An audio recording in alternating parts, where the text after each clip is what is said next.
Kongo. Yahweh, Yahweh, batela mikongo. Yahweh, Yahweh, benisa mikongo. Yahweh, Yahweh, batela mikongo.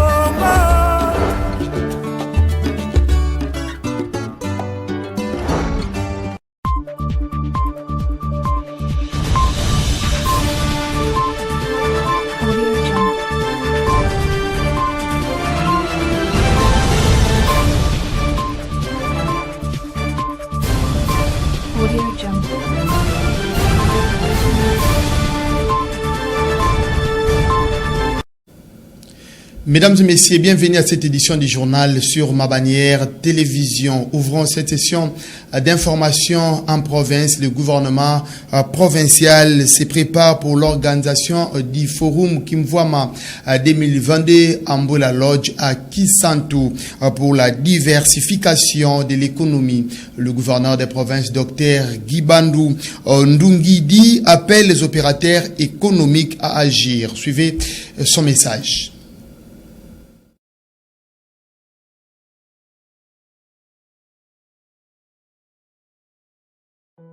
La deuxième édition en présentiel du Forum économique Kimvwama aura lieu au mois de novembre 2022, sur un thème qui est particulièrement cher au chef de l'État, son Excellence M. Félix-Antoine Tshisekedi Tshilombo, un secteur qui constitue la revanche du sol sur le sous-sol.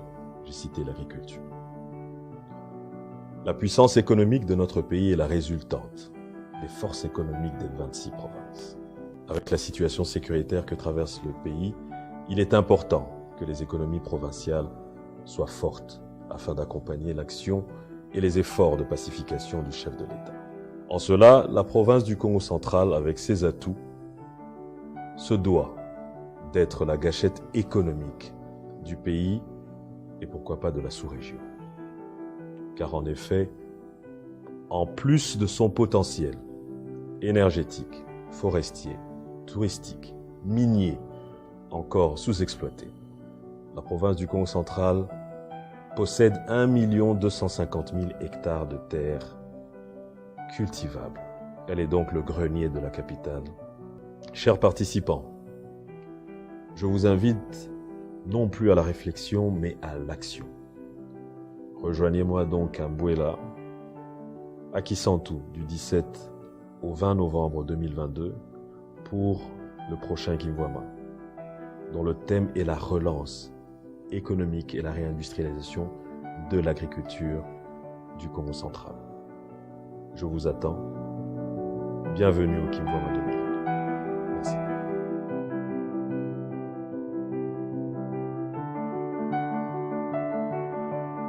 La société Canal Plus a dévoilé ses nouvelles offres pour ses abonnés en cette période de préparation des festivités des Nouvel An.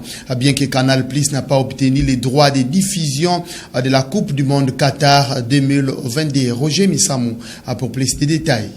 C'est au cours de cette conférence de presse organisée ce mardi 15 novembre 2022 dans la salle de conférence de l'hôtel Bilolo à Kinkanda dans la commune de Matadi, ville portière qui porte le même nom, que la société Canal Plus Congo Central a mis au parfum ce millier d'abonnés sur différentes questions d'actualité. Pour la célébration des 30 ans de Canal Plus, le directeur régional Ansari Moulumba a, à travers cette projection, fait savoir aux Chevaliers de la Plume et aux invités que plusieurs abonnés de la RDC en général et du Congo central en particulier ont gagné la tombola avec des cadeaux tels que 30 mois d'abonnement tout canal, $5,000 de loyer, moto, congélateur, téléviseur et tant d'autres. Canal Plus a également formé 150 personnes aux différents métiers de l'audiovisuel. En tant que partenaire de l'éducation, il a distribué des bons dans plusieurs écoles et entend construire plusieurs orphelinats dans différentes provinces, dont le Congo central. Quant à la diffusion de la Coupe du Monde et aux festivités de fin d'année et de Nouvel An, le directeur région Ansari Moulumba fixe l'opinion. Canal Plus a été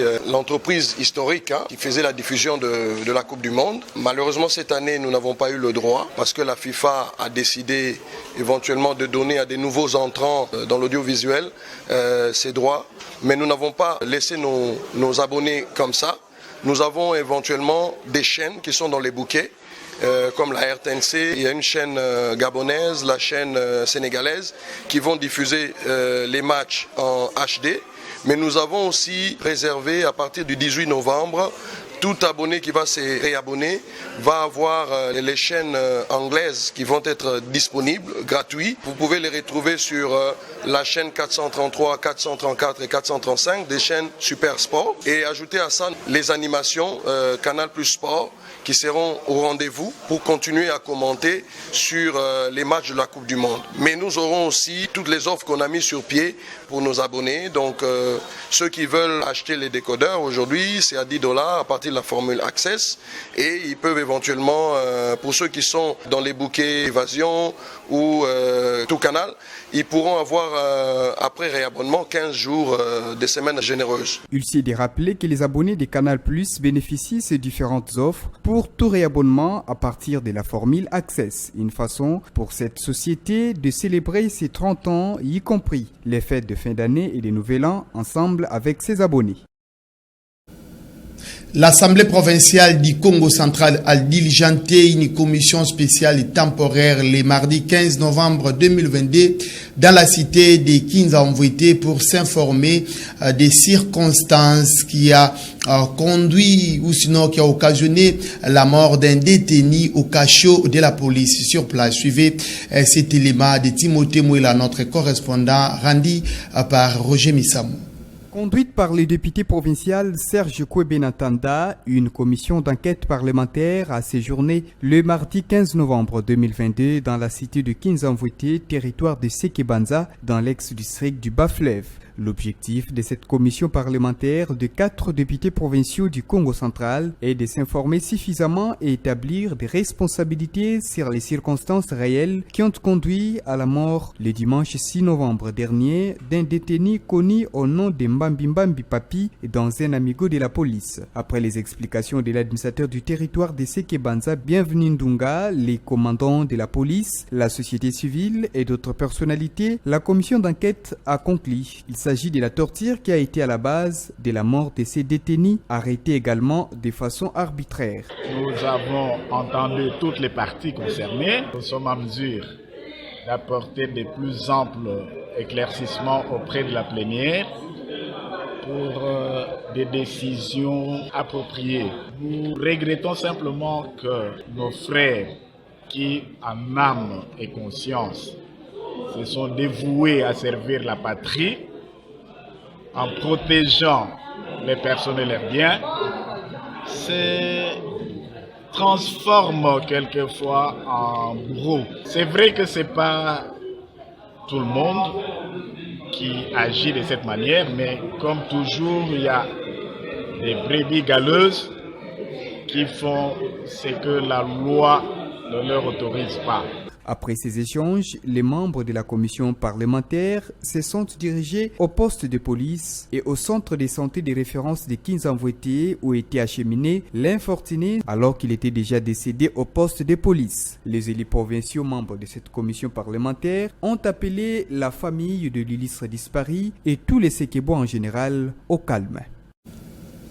Et à Matadi, chef-lieu du Congo central, quelques personnes ont été blessées lors des affrontements des élèves de l'Institut Bakana et ceux de l'Institut Boulongo. Nous sommes là dans la commune d'Mvouzi. Suivez les détails dans cet élément. Phénomène conflit entre apprenants de différentes écoles dans la ville de Matadi ne cesse de monter en puissance. Ce mercredi 16 novembre 2022 aux avant-midi, le quartier Ngadi, dans sa partie communément appelée Kimbangiste, était en ébullition suite à l'affrontement des élèves de l'Institut Bakana et ceux de l'Institut Boulongo dans la commune d'Mvouzi. Selon le témoignage recueilli hors caméra, il s'agit d'un conflit qui date de longtemps. Tout a commencé dans un match de football qui opposait les équipes de ces deux institutions. Le bilan de cet accrochage fait état de plusieurs dégâts matériels et de blessés. La population de ces coins du chef-lieu de la province dit être en insécurité suite à la répétition de ces incidents malheureux et sollicite l'implication des autorités compétentes. La fois passée, c'était les élèves de l'Institut Boulongo et ceux de Litolu.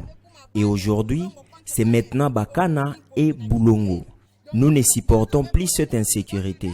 Nous nous posons même la question de savoir si les autorités de la police sont-elles informées.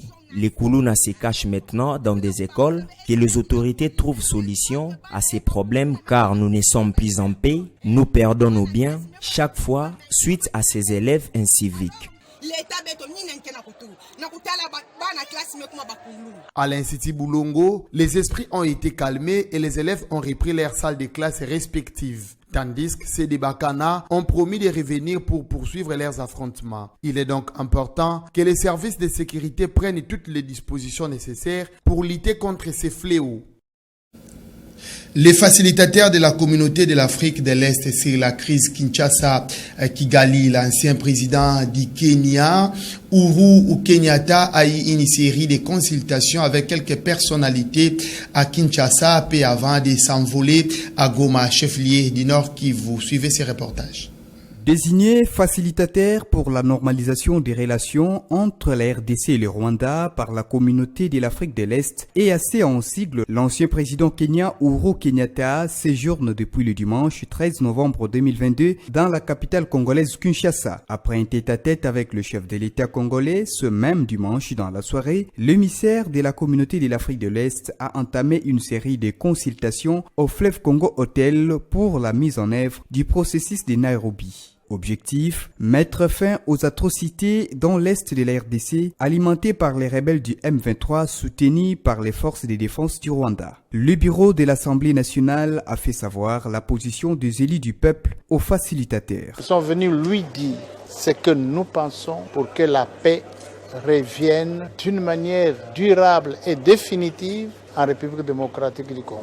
Pour le président du Sénat, Modeste Baïti-Lukwebo, toutes les propositions qui peuvent pacifier l'Est du pays sont les bienvenues. Nous, au niveau du Sénat, comme vous le savez, nous avons fait preuve de sagesse et nous avons demandé à ce que le processus de Luanda, tout comme celui de Nairobi, soit mis en œuvre.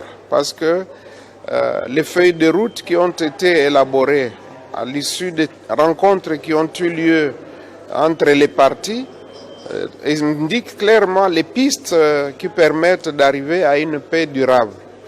Et c'est pour cette raison que nous avons dit que pour nous, toutes les voies qui peuvent nous conduire à la paix sont les bienvenues. Le gouvernement a également été consulté par les facilitateurs pour le même sujet. C'est un processus dans lequel nous, en tant que pays, mais surtout en tant que gouvernement, sur les instructions du président de la République, nous sommes totalement engagés par rapport au processus de Nairobi.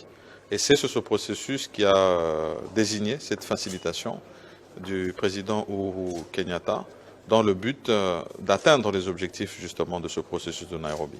Ce processus sont très clairs. Dans le cadre de la pacification de l'Est de la République démocratique du Congo, il est appelé à ce que toutes les forces négatives puissent entrer dans un processus de dialogue et de réinsertion sociale. Et nous avons, nous, réaffirmé cette position en demandant à ce que cet engagement pris soit respecté de toutes les forces. Plusieurs personnalités ont en outre échangé avec l'ancien président kenyan Uhuru Kenyatta, dont les acteurs de la société civile et certains diplomates en poste à Kinshasa. Mesdames et messieurs, nos sincères excuses. Vous venez de constater que l'élément vous venez de suivre n'était pas un reportage, mais plutôt un commentaire de Roger Missamou. C'est sur cette note que nous allons boucler complètement cette session d'information. Merci de nous avoir suivis et bonne suite des programmes sur Ma Bannière Télévision. Au revoir.